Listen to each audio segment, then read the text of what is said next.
down, if you have a tendency to go into an anxiety spiral about your dog's distress and their suffering, and you find yourself wondering if you are doing enough for them or if you even deserve to have them, even though you are objectively doing more for your dog than the vast majority of folks out there. You're probably familiar with Pet Harmony's podcast, Enrichment for the Real World. If you're not, oh my goodness, are you in for a treat? A must listen. And Pet Harmony, Ali Bender and Emily Strong are the authors of the book Canine Enrichment for the Real World, which is also a must read.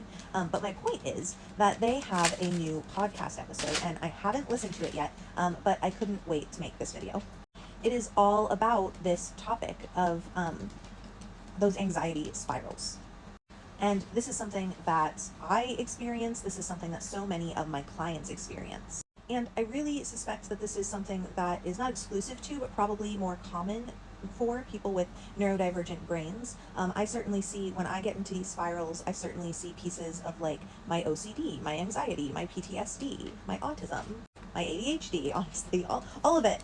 And when we are caregivers for dogs with complex needs, this is going to come up. And that's true whether we're seeing, emotional behavioral needs, physical health needs, or a combination, which is really, really common. And then you pile that on with like the caregiver fatigue, the isolation that can come, the grief.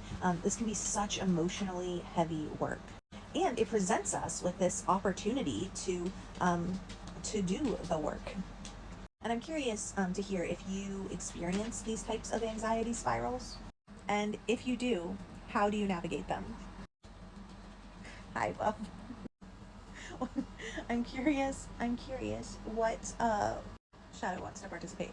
I'm curious what you do when you notice this happening. What works for you? How do you support yourself, or how do you reach out for support from others?